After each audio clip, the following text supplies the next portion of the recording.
ಎಲ್ಲರಿಗೂ ನಮಸ್ಕಾರ. ಮತ್ತೊಂದು ವಿಡಿಯೋಗೆ ಸ್ವಾಗತ. ಬಿಗ್ ಬಾಸ್ ಮನೆಯಲ್ಲಿ 93 ದಿನ ಏನಾಯ್ತು, ಯಾರು ಸರಿ ಯಾರು ತಪ್ಪು, ಮತ್ತೆ ನೀವಾದ್ರೆ ಯಾರಿಗೆ ಯಾವ ಕಾರ್ಡ್ ಕೊಡ್ತೀರಾ ಆಗ್ಲಿ, ಬಾಯ್ ಬೊಂಬಾಯಿ ಕಾರ್ಡ್ ಆಗ್ಲಿ, ಇಲ್ಲ ಎಮೋಷನ್ ಕಾರ್ಡ್ ಆಗ್ಲಿ, ಇಲ್ಲ ಅಮಾಯಕ ಕಾರ್ಡ್ ಆಗ್ಲಿ, ಪ್ರಚೋದನೆ ಕಾರ್ಡ್ ಆಗ್ಲಿ, ಇಲ್ಲ ಒಂದ್ ವೇಳೆ ವಿಕ್ಟಿಮ್ ಕಾರ್ಡ್ ಆಗ್ಲಿ, ಈ ರೀತಿ ಕಾರ್ಡ್ಗಳ ಎಪಿಸೋಡ್ ತುಂಬಾ ಅದೇ ಇತ್ತು. ಮತ್ತೆ ನಿಮ್ಮಲ್ಲಿ ಯಾರಿಗೆ ಯಾವ್ಯಾವ ಕಾರ್ಡ್ ಕೊಡ್ತೀರಾ? ಪ್ರತಾಪರ್ಗೆ ಬಂದ್ಬಿಟ್ಟು ಒಂದು ಡಬಲ್ ಸ್ಟ್ಯಾಂಡರ್ಡ್ ಕಾರ್ಡ್ ಕೊಟ್ರು, ಅದಾದ್ಮೇಲೆ ಅಮಾಯಕ ಕಾರ್ಡ್ ಅಂತ ಕೊಟ್ರು. ಇಲ್ಲೆಲ್ಲೋ ಅಮಾಯಕನ ಮಾತ್ರ ಸೂಟ್ ಆಗುತ್ತೆ, ಇನ್ನೊಂದು ಕಾರ್ಡ್ ಕೊಟ್ಟಿದ್ದು ಮಾತ್ರ ಸರಿ ಇಲ್ಲ ಅಂತ ಅನ್ಸುತ್ತೆ. ಮತ್ತೆ ನೀವಾದ್ರೆ ಯಾರಿಗೆ ಯಾರು ಕಾರ್ಡ್ ಕೊಡ್ತೀರಾ ಅಂತ ತಿಳಿಸಿ. ಈ ಎಪಿಸೋಡ್ ಅಲ್ಲಿ ಯಾರು ತಪ್ಪು ಮಾಡಿದ್ರು, ಯಾರು ಸರಿ ಮಾಡಿದ್ರು, ಮತ್ತೆ ಯಾರು ಅಕ್ಸೆಪ್ಟ್ ಮಾಡ್ಕೊಂಡ್ರು, ಯಾರು ನಾಟ್ ಅಕ್ಸೆಪ್ಟ್ ಮಾಡ್ಕೊಂಡ್ರು ಅಂತೆಲ್ಲ ಮಾತಾಡೋಣ. ಚಾನಲ್ ಯಾರು ಹೊಸ ನೋಡಿದ್ರೆ ಮಿಸ್ ಮಾಡ್ದೇನೆ ಸಬ್ಸ್ಕ್ರೈಬ್ ಮಾಡಿ, ಲೈಕ್ ಮಾಡಿ, ಶೇರ್ ಮಾಡಿ. ಮೊದಲನೇದಾಗಿ ಎಪಿಸೋಡ್ ಶುರುವಾದ್ಮೇಲೆ ಪ್ರತಾಪನ್ನ ಸಂತು ಪಂತನ ತೋರಿಸ್ತಾರೆ. ಅವ್ರು ಒಂಥರ ಡಿಸ್ಕಸ್ ಮಾಡ್ತಾ ಇರ್ತಾರೆ ಬೀಮ್ ಬ್ಯಾಗ್ ಮೇಲೆ, ಅದನ್ನೇ ವಿಷಯ. ಮತ್ತೆ ತನಿಷಾ ಬರ್ತಾರೆ. ತನಿಷಾ ಬಂದ್ಮೇಲೆ ಅವ್ರಿಗೊಂದು ಸಜೆಷನ್ ಕೊಡ್ತಾರೆ. ವರ್ತೂರು ಮತ್ತು ತುಕಾಲಿ ಅವರು, ನೀನು ತುಂಬಾ ಸಪೋರ್ಟ್ ಮಾಡ್ತಿದ್ದೆ ಕಾರ್ತಿಕ್, ಅಷ್ಟು ಮಾಡಬೇಡ, ನಿಮ್ಗೆ ಒಳ್ಳೇದಲ್ಲ ಆಟಕ್ಕೆ ಅಂತ. ಹೈಲೈಟ್ಸ್ ಆಗಿರೋ ಪಾಯಿಂಟ್ಸ್ ಮಾತ್ರ ಮಾತಾಡೋಣ. ಅದಾದ್ಮೇಲೆ ವರ್ತೂರು ಮತ್ತು ತನಿಷಾ ಅವರ ಒಂದು ತುಂಬಾ ಆಕ್ಟಿಂಗ್ ಚೆನ್ನಾಗಿರುತ್ತೆ. ಆ ಡೈಲಾಗ್ ಆಗಲಿ, ಆ ಆಕ್ಟಿಂಗ್ ಆಗಲಿ, ಮೊನ್ನೆಯಿಂದ ಸುದೀಪ್ ಸರ್ ನೀವು ಚೆನ್ನಾಗಿ ಮಾತಾಡ್ತಾ ಇದ್ದೀರಾ, ಚೆನ್ನಾಗಿ ಆಕ್ಟ್ ಮಾಡ್ತಾ ಇದ್ರ ಅಂತ ಹೇಳಿದ್ಮೇಲೆ ಒಂದ್ ಸ್ವಲ್ಪ ಇನ್ಕ್ರೀಸ್ ಆಗಿದೆ. ವರ್ತೂರ್ ಅವರ ಆಕ್ಟಿಂಗ್ ಅಲ್ಲಿ ಒಳ್ಳೆ ಕಲೆಗಾರ ಅಂತ ಹೇಳ್ಬೋದು. ನಟ ಭಯಂಕರ ಅಡಗಿದಾನ ಅಂತ ಅನ್ಸುತ್ತೆ ವರ್ತೂರ್ ಅವರು. ತುಂಬಾ ಚೆನ್ನಾಗಿತ್ತು ಕೂಡ, ಅದೊಂದು ಎಂಟರ್ಟೈನ್ಮೆಂಟ್ ಆಗಿ ತುಂಬಾ ಟಾಸ್ಕ್ ಚೆನ್ನಾಗಿತ್ತು. ಅದಾದ್ಮೇಲೆ ಶುರುವಾಗುತ್ತೆ. ಕಾರ್ತಿಕ್ ಸಂಗೀತ ಒಂದು ಕಾನ್ವರ್ಸೇಷನ್ ಮಾಡ್ಕೊಂತಾರೆ ಇಬ್ರು. ಈ ರೀತಿ ಆಗ್ತಾ ಇದೆ, ಈ ಆಗ್ತಿದೆ ಅಂತ. ಸಂಗೀತ ಯಾವತ್ತೂ ಏನೇ ವಿಷಯ ಆಗ್ಲಿ ಆಕ್ಸೆಪ್ಟ್ ಮಾಡೋ ಸಮಸ್ಯೆನೇ ಇಲ್ಲ, ಮಾಡೋದೇ ಇಲ್ಲ. ಆಕ್ಸೆಪ್ಟ್ ಮಾಡೋ ಕ್ಯಾರೆಕ್ಟರ್ ಅವ್ರದ್ದಲ್ಲ. ಸರಿ ಇದ್ರು ತಪ್ಪಿದ್ರು ನಾನೇ ಸರಿ ಅನ್ನೋ ಕ್ಯಾರೆಕ್ಟರ್ ಸಂಗೀತ ಅವ್ರದ್ದು. ಅದಾದ್ಮೇಲೆ ಇವ್ರು ಒಳ್ಳೆ ದೊಡ್ಡ ಸಾಕ್ಷ್ಯಗಳು ಮಾತಾಡ್ತಾರೆ. ಯಾರು? ನಮ್ರತಾ ಮತ್ತು ವಿನಯ್. ಅವರು ಬೆನ್ನಿಂದನೇ ತುಂಬಾ ಮಾತಾಡ್ತಾರೆ. ಈ ಬೆನ್ನಿಂದ ಮಾತಾಡೋದ್ರಲ್ಲಿ ಯಾರು ನಂಬರ್ 1 ಇದಾರೆ ಅಂದ್ರೆ ಅದು ವಿನಯ್ ಅವರೇ. ನಮ್ರತಾ ಒಳ್ಳೆ ಇವಳು ಡಮ್ಮಿ ಕ್ಯಾಂಡಿಡೇಟ್ ಅಂತ ಹೇಳಿದ್ ಮಾತ್ರ ಸತ್ಯ ಅನ್ಸುತ್ತೆ. ಬಿಗ್ ಬಾಸ್ ಮನೆಯಲ್ಲಿ ಈವರೆಗೂ ಯಾರು ಡಮ್ಮಿ ಕ್ಯಾಂಡಿಡೇಟ್ ಇದಾರೆ ಅಂದ್ರೆ ಅದು ನಮ್ರತಾ ಮಾತ್ರನೇ. ಏನಕ್ಕಂದ್ರೆ ಯಾವತ್ತು ಚಮಚ ಚಮಚ ಚಮಚ ಹೊರಗಡೆ ಎಷ್ಟು ಪೋಟ್ರೆ ಆಗ್ತಾ ಇದೆ, ಏನಾಗ್ತಾ ಇದೆ ಅಂತ ತುಂಬಾ ಜನಕ್ಕೆ ಗೊತ್ತೇ ಇರುತ್ತೆ, ಬಟ್ ಒಳಗಿದಾರೆ ಗೊತ್ತಾಗಲ್ಲ. ವಿನಯ್ ಆಗ್ಲು ಇನ್ನು ಎಷ್ಟೇ ದಿನ ಆದ್ರೂ ಅವ್ರು ಚಮಚಗಿರಿ ಮಾತ್ರ ಬಿಡಲ್ಲ ಅಂತ ಅನ್ಸುತ್ತೆ. ಏನಕ್ಕಂದ್ರೆ ತನಿಷಾ ಬಗ್ಗೆ ಆಗ್ಲಿ, ಸಂಗೀತ ಬಗ್ಗೆ ಆಗ್ಲಿ, ಕಾರ್ತಿಕ್ ಬಗ್ಗೆ ಆಗ್ಲಿ ಅಂತ ಮಾತಾಡ್ಬೇಕಾದ್ರೆ ಇವರು ಮಾತಾಡಿರೋ ಮಾತುಗಳಾಗ್ಲಿ, ಇವ್ರು ಮಾತಾಡಿರೋ ಒಂದು ವಿಷಯಗಳಾಗ್ಲಿ ನೆನಪೇ ಬರಲ್ಲ. ಕೇವಲ ಇನ್ನೊಬ್ಬರ ಮೇಲೆ ಪೋಟ್ರೆ ಮಾಡದೆ ಇವರ ಕೆಲಸ. ಇಲ್ಲಿ ಸಂತು ಪಂತು ಅಂತೂ ಸ್ವಲ್ಪ ಹೆಚ್ಚಾಗಿ ಕಾಣ್ತಾ ಇಲ್ಲ ಈ ಎಪಿಸೋಡ್ ಬಂದಾಗ. ಅದಾದ್ಮೇಲೆ ಶುರುವಾಗುತ್ತೆ ಯಾರಿಗೆ ಯಾವ ಕಾರ್ಡ್ ಕೊಡ್ಬೇಕಂತ. ಈ ಕಾರ್ಡ್ ಶುರುವಾದಾಗ ಎಪಿಸೋಡ್ ಫುಲ್ ಇದೇ ಇರುತ್ತೆ, ಮತ್ತೆ ನೆಕ್ಸ್ಟ್ ಎಪಿಸೋಡ್ ಅಲ್ಲೂ ಇದೇ ಇರುತ್ತೆ. ಈ ಕಾರ್ಡ್ ವಿಷಯ ಬಂದಾಗ ಮೊದಲೇದಾಗಿ ಇಲ್ಲಿ ಕೇವಲ ಸಂಗೀತ, ಕಾರ್ತಿಕ್, ಪ್ರತಾಪ್, ವಿನಯ್, ತನಿಷಾ, ವರ್ತೂರು ಈ ರೀತಿ ಹೋಗ್ತಾ ಇದೆ. ಬೇರೆಗೆ ಕಾರ್ಡ್ಸೇ ಹೋಗ್ತಾ ಇಲ್ಲ. ಇನ್ನು ಈ ವಿಷಯದಲ್ಲಿ ಸಿಕ್ಕಿದ್ದು ಮಾತ್ರ ವರ್ತೂರ್ಗೆ ಒಂದೇ ಒಂದು ಕಾರ್ಡು, ವಿಕ್ಟಿಮ್ ಕಾರ್ಡ್ ಪ್ಲೇ ಮಾಡ್ತೀರಂತ. ಅದಾದ್ಮೇಲೆ ನಮ್ರತಗೆ ಒಂದು ಕಾರ್ಡ್ ಸಿಕ್ಕಿಲ್ಲ, ಡಮ್ಮಿ ಕ್ಯಾಂಡಿಡೇಟ್ ಅಂತ ಮತ್ತೊಮ್ಮೆ ಸಾಬೀತಾಯ್ತು. ಸಂಗೀತಕ್ಕೆ 3 ಕಾರ್ಡ್ ಸಿಕ್ತು, ಪ್ರತಾಪ್ಗೆ 2 ಕಾರ್ಡ್ ಸಿಕ್ತು, ಈ ರೀತಿ ತುಕಾಲಿಗೆ 3 ಕಾರ್ಡ್ ಸಿಕ್ತು. ಅಂದ್ರೆ ಕೇವಲ ತುಕಾಲಿ, ಸಂಗೀತ, ವಿನಯ್, ಪ್ರತಾಪ್ ಇವ್ರ ಮಧ್ಯೆನೆ ಹೋಗ್ತಾ ಇದೆ ಕಾರ್ಡ್ಸ್. ಬೇರೆಯವ್ರಿಗೆ ಯಾರು ಕಾರ್ಡ್ಸೇ ಕೊಡ್ತಾ ಇಲ್ಲ. ಇನ್ನು ಅದಾದ್ಮೇಲೆ ಪ್ರತಾಪ್ ಅವರಿಗೆ ಸಿಕ್ಕಿದ್ದು ಮಾತ್ರ ಒಂದು ಅಮಾಯಕ ಕಾರ್ಡ್ ಅಂತ. ಅಮಾಯಕ ಅಂತ ಮನೆ ಮಂದಿ ಎಲ್ಲ ಹೇಳ್ತಾ ಇದಾರೆ. ಮತ್ತೆ ಅದ್ರ ಬಗ್ಗೆ ನಿಮ್ಗೆ ಈಗ ಒಂದು ಕಮೆಂಟ್ ಮಾಡಿ. ಅದಾದ್ಮೇಲೆ ಡಬಲ್ ಸ್ಟ್ಯಾಂಡರ್ಡ್ ಕಾರ್ಡ್ ಕೊಡ್ತಾರೆ ಪ್ರತಾಪ್ ಅವರಿಗೆ. ನನಗಂತೂ ಈ ಡಬಲ್ ಸ್ಟ್ಯಾಂಡರ್ಡ್ ಕಾರ್ಡ್ ಪ್ರತಾಪ್ ಅವ್ರು ಎಲ್ಲೂ ಮಾಡಿಲ್ಲ ಅಂತ ಅನ್ಸುತ್ತೆ.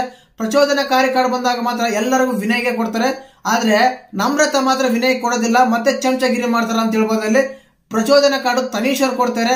ಈ ರೀತಿಯಾಗಿ ಹೇಳಿದಾಗ ಫ್ರೆಂಡ್ಸ್ ಆಗಿ ಬಂದಾಗ, ಒಂದು ಎಮೋಷನ್ ಬಂದಾಗ, ಒಂದು ಸ್ಟೇಜ್ ಅಂತ ಬಂದಾಗ ನಮ್ರತಾ ಅವರು ಅವ್ರಿಗೆ ಅನುಕೂಲವಾಗಿ ಯಾವತ್ತೂ ಕಾರ್ಡ್ ಕೊಡೋದೇ ಇಲ್ಲ. ಇನ್ನು ಇದಾದ್ಮೇಲೆ ಸಂಗೀತ ಅವರಿಗೆ ಎಲ್ಲಾನು ಅವ್ರು ಹೇಳಿದ್ದು ಸತ್ಯ ಅಂತ ಖಂಡಿತವಾಗಿ ಒಪ್ಕೋಬಹುದು. ಏನಕ್ಕಂದ್ರೆ ಸಂಗೀತ ಅವ್ರು ಮಾಡಿದ್ದೆ ಅದು ಡಬಲ್ ಸ್ಟಾರ್ ಅಂತಾರೆ. ಆಮೇಲೆ ಎಮೋಷನ್ ಪ್ಲೇ ಮಾಡ್ತಾರೆ.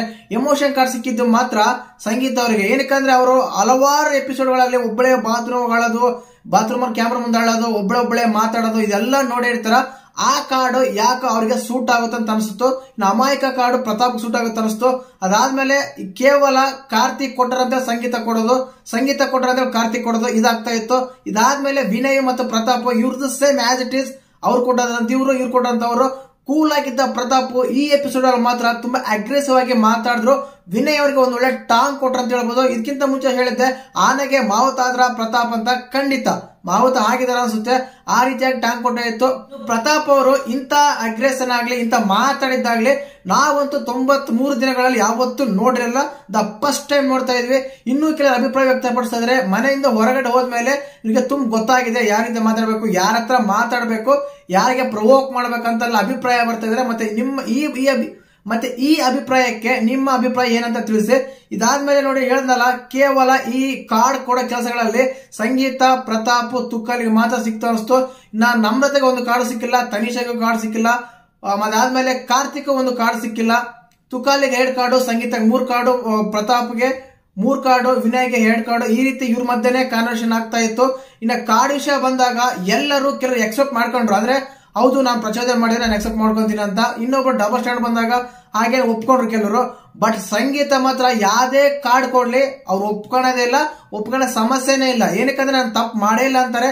ಆಕ್ಚುಲಿ ಈ ಎಪಿಸೋಡ್ಗಳಲ್ಲಾಗ್ಲಿ ಯಾವುದೇ ಒಂದು ವಿಷಯ ಬಂದಾಗಲಿ ಅತಿ ಹೆಚ್ಚಾಗಿ ಮಾತಾಡೋದೇ ಸಂಗೀತ ಅವರು. ಬಟ್ ಈ ವಿಷಯ ಬಂದಾಗ ಮಾತ್ರ ಒಪ್ಕೊಳ್ಳಲ್ಲ. ತನಿಷಾ ಮಾತಾಡಿದ ಎಲ್ಲಾ ಪಾಯಿಂಟ್ಸ್ ಗಳು ಎಲ್ಲಾ ಎಪಿಸೋಡ್ ನೋಡಿದವ್ರಿಗೆ ಖಂಡಿತವಾಗ್ಲೂ ಗೊತ್ತಾಗುತ್ತೆ ಅವ್ರು ಮಾತಾಡಿದ್ದು ನಿಜ ಅಂತ. ಯಾವುದೇ ಒಂದು ಕಾರ್ಡ್ ಬಂದಾಗ ಅವ್ರು ಕೊಟ್ಟಿರೋ ಕಾರ್ಡ್ ನಲ್ಲಿ ನನಗೆ ಇಷ್ಟ ಆಗಿದ್ದು ಪರ್ಸ್ಪೆಕ್ಟಿವ್ ಅಲ್ಲಿ ನನ್ನ ರೀತಿಯಲ್ಲಿ ಅರ್ಥ ಮಾಡ್ಕೊಂಡಿದ್ದೆ ಮಾತ್ರ ಅವ್ರು ಒಬ್ರೆ ಅಂತ. ಅದಾದ್ಮೇಲೆ ಕಾರ್ತಿಕ್ ಅವರು ಕೂಡ ತುಂಬಾ ಸ್ವಲ್ಪ ಪಾಸಿಟಿವ್ ಆಗಿ ತಗೊಂತಾರೆ. ಅಂದ್ರೆ ಅವ್ರು ಕೊಟ್ರಂತ ಕೇವಲ ಇವ್ರು ಕೊಡಲ್ಲ, ಆ ರೀತಿಯಾಗಿ ಬಿಟ್ಬಿಟ್ಟು ಕರೆಕ್ಟ್ ಆಗಿ ಯಾವ ಪರ್ಸನ್ ಅದ ಸೂಟ್ ಆಗ್ತಾರೋ ಅವರಿಗೆ ಮಾತ್ರ ಕೊಡ್ತಾರೆ. ಈ ವಿಷಯದಲ್ಲಿ ಸಂಗೀತ ಹೇಳ್ತಾರೆ ನಾನು ಕೊಟ್ಟಿದ್ದ ನೀವು ಕೊಡ್ತಾ ಇದ್ರ ಅಂತ. ಏನಕ್ಕಂದ್ರೆ ಅವ್ರು ಕೊಟ್ಟಾಗ ಮಾತ್ರ ಆ ವಿಷಯ ನೆನ್ ಬರುತ್ತೆ, ಕೊಡದೇ ಇದ್ದಾಗ ಹ್ಯಾಪಿ ಆಗಿರ್ತಾರೆ, ಆ ರೀತಿ ಬರುತ್ತೆ. ಇದನ್ನಾದ್ಮೇಲೆ ನಮ್ರತೆ ಕೂಡ ಆಸ್ ಇಟ್ ಈಸ್ ಮೊದಲಾಗಿ ನಾರ್ಮಲ್ ಆಗಿದ್ರು, ಅದಾದ್ಮೇಲೆ ವರ್ತೂರು ಕೊಟ್ಟರಂತ ನಮ್ರತೆ ಕೊಟ್ರು, ನಮ್ರತೆ ಕೊಟ್ಟು ವರ್ತೂರು ಕೊಟ್ರು. ಇದೆಲ್ಲ ಸೂಟಬಲ್ ಅನ್ಸುತ್ತೆ, ಸೂಟಬಲ್ ಆಗಲ್ಲ ಅನ್ಸುತ್ತೆ. ಏನಕ್ಕಂದ್ರೆ ಒಂದು ಕಾರ್ಡ್ ಕೊಟ್ಟಾಗ, ಒಂದು ಎಮೋಷನ್ ಬಂದಾಗ, ಒಂದು ಸ್ಟೇ ಸಿಕ್ಕಿದಾಗ ಆ ಪರ್ಸ್ಪೆಕ್ಟಿವ್ಗೆ ಆ ರೀತಿಗೆ ಯಾರು ಕನೆಕ್ಟ್ ಆಗ್ತಾರೋ ಆ ವ್ಯಕ್ತಿ ಕೊಟ್ರೆ ಜನ ಮೆಚ್ತಾರಂತ ನನ್ನ ನಂಬಿಕೆ. ಈ ರೀತಿಯಾಗಿ ಕಾರ್ಡ್ಸ್ ಬಂದಾಗ ಎಲ್ಲೋ ಒಂದ್ ಕಡೆ ಬಿಗ್ ಬಾಸ್ ಟೀಮ್ ಕೂಡ ಈ ಜಗಳ ಶುರು ಮಾಡಕ್ಕೆ ಮತ್ತೆ ಈ ಕಾರ್ಡ್ಸ್ ತಂದಿರ ಅಂತ ಅನ್ಸುತ್ತೆ.